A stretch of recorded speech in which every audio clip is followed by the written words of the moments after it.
biais. Nous subissons mensonges et distorsions de la réalité. Il est urgent d'arrêter d'alimenter la peur. Il est indécent de présenter des données biaisées pour discipliner le peuple. Le gouvernement entretient toujours un climat anxiogène et culpabilisant. Nous pouvons donc légitimement nous demander si la situation sanitaire n'est pas devenue le parfait prétexte pour restreindre durablement nos libertés. Les générations futures vous regardent et vous tiendront pour responsable. Responsable d'avoir, texte après texte, enfreint les principes constitutionnels et les valeurs de notre démocratie. Ne nous leurrons pas, ces mesures que vous nous présentez comme seulement transitoires ne le sont pas. Allons-nous, une fois de plus, laisser l'exécutif bafouer nos libertés fondamentales?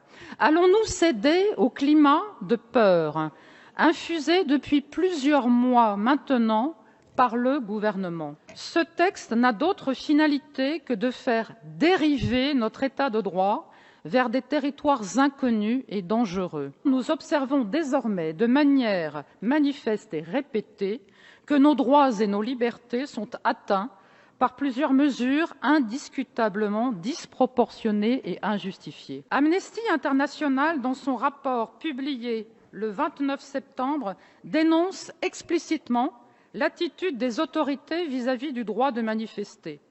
Le droit de se réunir pacifiquement est désormais anémié du fait des restrictions post-confinement qui ont été instituées.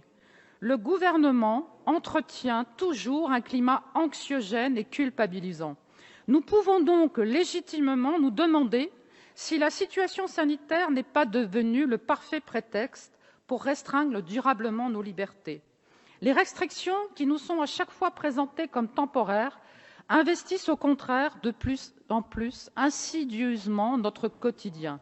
Notre démocratie se porte mal et elle ne s'exprime plus dans les urnes, encore moins dans la rue. Vous empêchez les gens de se réunir, les mobilisations étudiantes de se structurer. Vous touchez la France dans ce qu'elle a de plus précieux et laissez une partie de ce qu'elle est s'éteindre. Ces conditions ne sont pas dignes de notre République. Notre pays ne peut plus supporter cette banalisation durable de l'état d'urgence. Comment pouvez-vous, mes chers collègues, laisser inscrire dans notre droit un nouveau type d'état d'urgence? Comment pouvez-vous ignorer notre Constitution? La présentation manichéenne entre des irresponsables d'un côté et de l'autre ceux qui voudraient protéger la France est honteuse. Nous n'oublions ni les 31 956 décès, ni les personnes actuellement hospitalisées, ni toutes celles et ceux qui endurent des séquelles suite à la contraction du virus, car ils n'ont pas été soignés précocement. Nous sommes convaincus de la nécessité de protéger la santé des Français, mais tout en garantissant leur liberté. Or, nous subissons mensonges et distorsions de la réalité. Il est urgent d'arrêter d'alimenter la peur. Il est indécent de présenter des données biaisées pour discipliner le peuple. PCR positif n'égale pas les personnes malades. La Covid restera présente comme la grippe ou d'autres maladies.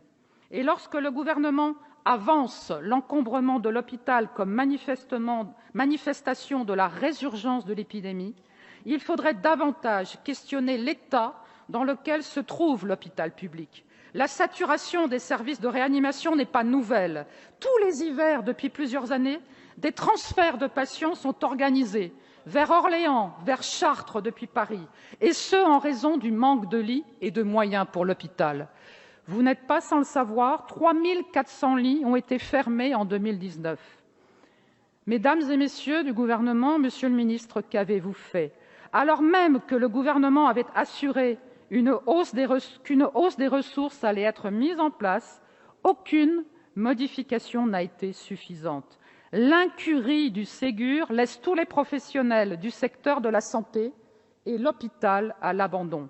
Toutes les lois et mesures d'exception depuis mars doivent être abrogées. C'est pourquoi le groupe Libertés et Territoires, qui s'attache à veiller au respect des libertés fondamentales, votera contre ce projet de loi. Je vous remercie.